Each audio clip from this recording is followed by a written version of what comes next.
नमस्कार, मैं हूं आपके साथ कपिल चौधरी। आप देख रहे हैं खबर टुडे न्यूज और आज लॉ इन्फॉर्मेशन जो आपका ये पसंदीदा प्रोग्राम है, इसको लेकर के एक बार मैं फिर आपके सामने हाजिर हूं।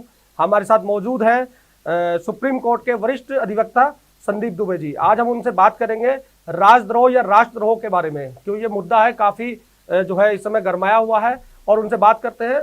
सर, राजद्रोह राष्ट्रद्रोह का जो मुद्दा है वो काफी गरमाया हुआ है, इस पर क्या कहना चाहेंगे? देखिए, सबसे इम्पोर्टेंट बात है कि हमें राजद्रोह और राष्ट्रद्रोह या देशद्रोह दोनों में भेद को समझना होगा। अभी जिस 124A सेक्शन जो आईपीसी की सेक्शन है, इस विषय पे काफी चर्चा हो रही है और ये चर्चा इसलिए भी हो रही है कि देश में ऐसा लगता है कि राजद्रोह या राष्ट्रद्रोह के ऊपर कई मुकदमे दायर किए जा रहे हैं। लेकिन अगर सोचा जाए तो ये कहानी लंबी है, 850 साल पुरानी है कि 2275 में एक वेस्टमिंस्टर की संविदा हुई थी। इससे पता लगाया जा सकता है कि वो समय जो था वो राजाओं का था और राजा जो होते थे वो राजाओं के खिलाफ अगर आप भाषण देंगे, बुरा कहेंगे, तो उस समय क्या होता था कि सत्ता का सम्मान नहीं करना, क्योंकि हमारे यहाँ राजशाही थी, तो उसको राजद्रोह मान लिया जाता था और इस पे कार्रवाई होती थी। ये कानून का इतिहास बड़ा। फिर 1606 में राजा के फैसले के खिलाफ अगर कोई व्यक्ति आवाज उठाता था, उसको भी राजद्रोह के अपराधी माना जाता था। आगे बढ़े तो 1860 में जब भारत में आईपीसी आया, इंडियन पैनल कोर्ट आए, तो उसमें राजद्रोह का कानून नहीं था। लेकिन मैकाले ने 1837 के पिनल कोड के ड्राफ्ट में धारा 113 का जिक्र था, जिसमें वो बाद में 124A बना और भारत में 1870 में संविधान के अंतर्गत जो संशोधन हुए, आईपीसी में संशोधन हुए, उसमें 124A को जोड़ा गया। देखिए, 2018 में लॉ कमीशन के दस्तावेज आए और बराबर इस बात पे चर्चा होती रही कि जितने केसेस दर्ज किए जाते हैं राजद्रोह या राष्ट्रद्रोह के मामले में, उनमें कन्विक्शन रेट 3% 4% से ज्यादा नहीं रह पाई। और आजादी की लड़ाई के समय तो सबसे बड़ी बात है कि ब्रिटिश शासन ने अपने खिलाफ जितनी भी आवाजें उठती थी, उसको दबाने के लिए 124A का बहुत इस्तेमाल किया।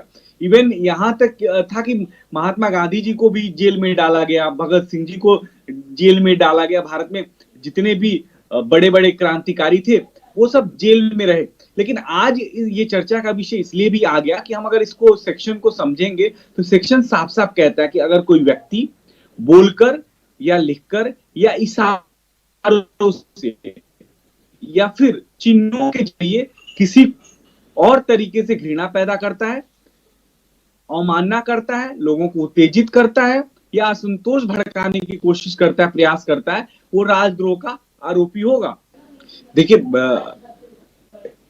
बाद में एडिट करना कर या इशारों से या फिर किसी चिन्हों के जरिए किसी तरीके से घृणा या अवमानना पैदा करता है या उत्तेजित करता है या असंतोष भड़काने की कोशिश करता है, वो राजद्रोह का जो है आरोपी है। लेकिन ये भी समझना कि ये अभी भारत में भी ये गैर जमानती अपराध है और इसमें दोषी पाए जाने पे 3 साल से लेके और आजीवन कारावास तक की सजा और साथ में जुर्माना भी होगा। लेकिन मेरा मत है, हम सब लोग को अगर देखें तो राजद्रोह और देशद्रोह को हम लोग एक मान लेते हैं। लेकिन देखिए, अगर सरकार की मानहानि हो या सरकार की अवमानना होती है तो उसे तो राजद्रोह कहा जाता है, अगर परिभाषा के अनुरूप देखें। अगर लेकिन देश की मानहानि हो या देश की अवमानना हो तो उसे देशद्रोह कहा जा सकता है। और इसी को अंग्रेजों ने, जो अंग्रेजी कानून में सेडिक्शन कहते हैं, और दोनों ही मामले में धारा 124 का इस्तेमाल होता रहा।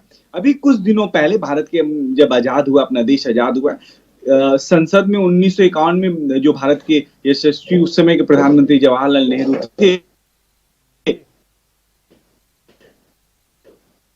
उन्होंने भाषण धारा पा लेंगे उतना ही बेहतर होगा। और उस समय से लेके अभी तक छुटकारा नहीं मिला। सर्वोच्च न्यायालय का भी कहना है, हमेशा इस पे कई केसेस सुप्रीम कोर्ट में आए हैं, बार बार सुप्रीम कोर्ट में जो केसेस आए हैं वो इंदिरा गांधी सरकार में भी बदलाव हुए। उसके बाद जब बड़ा ही फेमस केस है बिहार का के रहने वाले केदारनाथ सिंह जी का, कि वो भाषण देने पर राज्य सरकार ने जो है राजद्रोह का केस दर्ज कर लिया था। और इस मामले में 1962 में सुप्रीम कोर्ट ने कहा था कि सरकार की आलोचना कर भर देने से राजद्रोह का मुकदमा नहीं बनता। तो इस मामले में तभी से दंडित किया जा सकता है। ऐसी हिंसा अगर कोई भड़का देता है उसके खिलाफ कठोर कार्रवाई हो, लेकिन आलोचना को आधार बना के हम उस पर राजद्रोह का मुकदमा कर दें, ये ठीक नहीं है।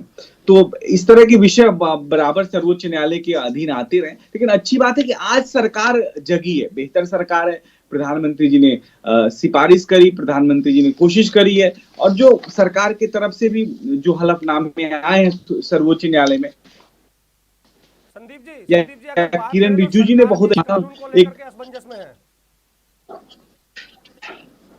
हाँ, हमें ऐसा लगता है, लेकिन अब सरकार असमंजस की स्थिति में नहीं है, क्योंकि किरण रिजिजू जो हमारे कानून मंत्री हैं, उन्होंने कहा है कि देश की संप्रभुता और अखंडता हम सबके ऊपर है, और हम सबसे ऊपर है, और ये सरकार जो है सभी वर्गों के लिए जरूरी है, इसलिए इस कानून पर वो सरकार जो है पुनर्विचार करने के लिए राजी हो गई है। तो हमें लगता है कि कोई नया गाइडलाइन बने या ये कानून में परिवर्तन भी हो सकता है। संदीप जी, सर्वोच्च न्यायालय ने कानून पर जो है इस पर रोक लगाई है, क्यों रोक लगाई है, क्या कारण बने उसके सामने माननीय सर्वोच्च? देखिए, सबसे इंपॉर्टेंट बात ये है कि विरोध के पीछे सबसे बड़ा कारण है कि ऐसे केसेस में गिरफ्तारियां बहुत तेजी से होती हैं, लेकिन दोषी बहुत कम लोग पाए जाते हैं। जो केंद्र सरकार की भी जो एजेंसी है NCRB, national crime record bureau, अभी देखा जाए तो जो ये सरकार 2014 से आई है, वो कम से कम इस समय 603 लोगों को गिरफ्तार किया है 2020 तक, और इसमें 300-400 मामले दर्ज हुए।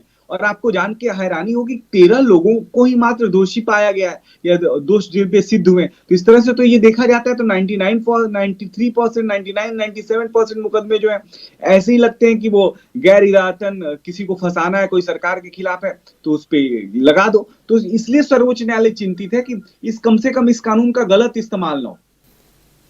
जी बिल्कुल, देखिए जिस तरह से अंग्रेजों के जमाने में ये कानून बनाया गया था और उसके बाद में अब सरकार जगी है, सर्वोच्च न्यायालय भी इस पर लगातार काम कर रहा है, तो जिस तरह से मामले दर्ज होते हैं, जो लोग इसमें बरी होते हैं, तो फिर उसमें किस तरह का कॉम्बिनेशन होता है, किस तरह की चीजें होती हैं संदीप जी? देखिए, अभी भारत में तो कोई कंपनसेशन है नहीं कि कोई आए छूट भी जाए गलत तरीके से। हेट स्पीच के मामले में कई बार ऐसे लॉ कमीशन की रिपोर्ट आई है, 267वीं रिपोर्ट में कहा गया था कि जब कोई अभिव्यक्ति राष्ट्र की अखंडता, संप्रभुता और सुरक्षा के लिए खतरा हो तो उसे राजद्रोह माना जाए या नहीं माना जाए। तो उन्होंने साफ साफ लॉ कमीशन ने कहा कि इसे राजद्रोह नहीं माना चाहिए। तो इस तरह की विषय अब चर्चा में आई है, तो हमें लगता है कि सदन के अंदर, संसद के अंदर ये सभी विषयों पे चर्चा होनी चाहिए। और लोकतांत्रिक देश है, हम अपने देश को कैसे सशक्त करेंगे, कैसे मजबूत करेंगे, ये सरकार की अपनी नैतिक जिम्मेदारी है, और सरकार कभी भी अपनी जिम्मेदारियों से नहीं भाग सकती। लेकिन एक बात बहुत अच्छी है, इंपॉर्टेंट जो समझने है, कि हम सबके अच्छे और बुरे कर्म से हमारा राष्ट्र प्रभावित होता है। तो हम सब लोग को मिलकर, हम चाहे न्यायपालिका की तरफ हो, चाहे जो लोग सदन के अंदर हो, हम सबकी नैतिक जिम्मेदारी कि ऐसा कानून इस देश को जरूर दिया जाए। अगर इसमें कोई अमेंडमेंट करने की बात हो रही है या कुछ गाइडलाइन बनाने की बात हो, तो ऐसा जरूर हो कि नजीर पेश हो आने वाले समय में। हमारी जो आम जन की स्वतंत्रता है, व्यक्ति की स्वतंत्रता, वो इससे बाधित ना हो, क्योंकि बार बार व्यक्ति की स्वतंत्रता की बात कह के कभी कभी मिसयूज भी करते हैं हम लोग। भारत के प्रधानमंत्री बाहर होते हैं, हम देश में उन्हें गाली दे रहे होते हैं, ये भी व्यवस्था इसमें इस तरह लोग करते हैं हमारे यहाँ। लेकिन हमें ऐसा एक लोकतांत्रिक कानून बनाना पड़ेगा, एक अच्छी गाइडलाइन बनानी पड़ेगी, जिससे हम लोग अपने को बेहतर महसूस करें और लोकतंत्र और मजबूत हो। संदीप जी, देखिए सर्वोच्च न्यायालय ने जिस तरह से इस कानून पर रोक लगाने की बात कही है, तो जो लोग पहले इस कानून के चक्कर में आकर के जेल गए हैं, उनको किस तरह से यहाँ पर छूट मिल पाएगी, उनको किस तरह से यहाँ पर देखा जाएगा? नहीं, वो सर्वोच्च न्यायालय ने साफ साफ कहा कि अभी कोई FIR नहीं लॉन्च होगा, और जो लोग अंदर हैं उनको छोड़ा जाए, देखा जाए कि वो लोग अपनी जमानत करा सकते हैं, उनको जमानत पे रिहा भी कर देगी कोर्ट।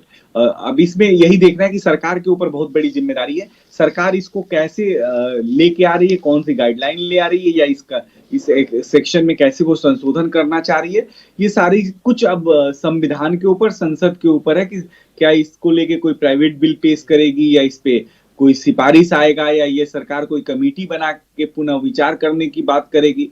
ये देखना पड़ेगा कि इसको अगर धारा 124A में संशोधन या उसको हटाने की बात हो रही है तो कैसे करेंगे, क्योंकि 2011 और 2015 में आपको याद होगा तो संसद के अंदर प्राइवेट बिल भी पेश हुए थे, जो बाद में संसद से निरस्त भी हो गए थे। लेकिन जरूरी है, सदन के ऊपर काफी जिम्मेदारी होगी, और अब सरकार के हाथ में सब कुछ है। देखिए, जिस तरह से सुप्रीम कोर्ट के एक आप अधिवक्ता है, वहां पर आप तमाम तरह के केस देखते हैं कि एज ए सुप्रीम कोर्ट के अधिवक्ता होने के नाते जो सरकार को अब इसमें क्या करना चाहिए, इसमें क्या राय है आपकी संदीप जी? मुझे लगता है कि देखिए देश में दोनों पक्ष देखना चाहिए, अच्छे लोग भी हैं देश में, बुरे भी हैं। और कानून अगर ये लॉ है तो लॉ को सेक्शन को मेरे हिसाब से खत्म कर देना अच्छी बात नहीं है। जरूरी है कि इसमें कुछ अमेंडमेंट करे जाए, कुछ गाइडलाइन बनाए जाए और गाइडलाइंस के हिसाब से इसमें काम किए जाए, ताकि आम व्यक्ति की जो अभिव्यक्ति है। और देखिए सबसे बड़ी बात हमारे देश में जो है, जो हमें कमजोर करती है, वो पुलिस है। पुलिस पे अंकुश लगाना बहुत जरूरी है। पुलिस सबसे ज्यादा आईपीसी का दुरुपयोग करती है, किसी को भी बंद कर देना। सरकार उसमें है या नहीं है, लेकिन सरकार पक्षकार बन जाती है।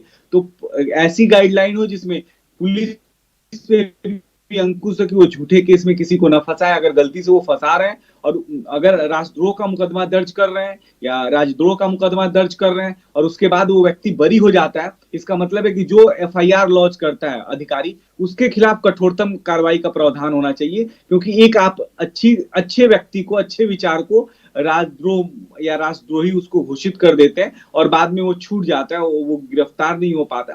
क्योंकि बार बार हम लोग, विपक्ष भी महात्मा गांधी की बात करता है, कहता है कि भाई महात्मा जी स्वतंत्रता आंदोलन को कमजोर करने के लिए ये एक्ट बनाया गया था और ये डरावना है, हास्यास्पद है। लेकिन अगर किसी सरकार को किसी बात से परेशानी है तो उसके पास इसे व्यक्त करने की आजादी हर व्यक्ति को होना चाहिए, कि अपनी सरकार के खिलाफ उसके पास आजादी होनी चाहिए अभिव्यक्ति की। लेकिन ये भी है कि उससे वो नफरत न फैलाए, हिंसा न भड़काए। देश बहुत मजबूत स्थिति में हमेशा रहने की कोशिश करता है। हर देश की अपनी सॉवरेंटी है, सॉवरेंटी के साथ कोई व्यक्ति करता है, कार्रवाई होनी चाहिए। कि हर कंट्री, स्टेट की सॉवरेंटी, इवन फैमिली की सॉवरेंटी है, तो सॉवरेंटी के खिलाफ, संप्रभुता के खिलाफ कार्रवाई, आंच नहीं आनी चाहिए संप्रभुता पे। तो मुझे लगता है कि ठीक है, इसमें कोई अच्छा गाइडलाइन लेके सरकार को आनी चाहिए, जिसकी वजह से ये और मजबूत हो। संदीप जी ने यहाँ पर राजद्रोह और राष्ट्रद्रोह दोनों चीजों के बारे में बहुत विस्तार से बताया और ये भी बताया कि माननीय सुप्रीम कोर्ट, माननीय न्यायालय के द्वारा कि किस तरह से इस पर आगे की चर्चा की जा रही है और सरकार भी यहाँ पर किस तरह से इस कानून को लेकर के अब सजगता दिखाई दे रही है। क्योंकि जिस तरह से इसके कानून के तहत में बहुत से लोग जेल गए हैं और बाद में देखा गया है कि वो कई सालों के बाद जेल में रह करके वो लोग फिर वहां से बरी हुए हैं और उन पर जो मामला है वो भी फिनिश हुआ है। तो इस तरह की जो तमाम केसेस है, तमाम तरह के जो सुप्रीम कोर्ट में, न्यायालय में केस पड़े हुए थे, तो उनको देख करके लग रहा है कि इस तरह के जो तमाम केसेस है उनको भी सुप्रीम कोर्ट अपने हिसाब से देखेंगे, कमेटी बनाएंगे। किस तरह से देखते हैं वो आने वाला समय बताएगा। देखते रहिए खबर टुडे न्यूज। नमस्कार।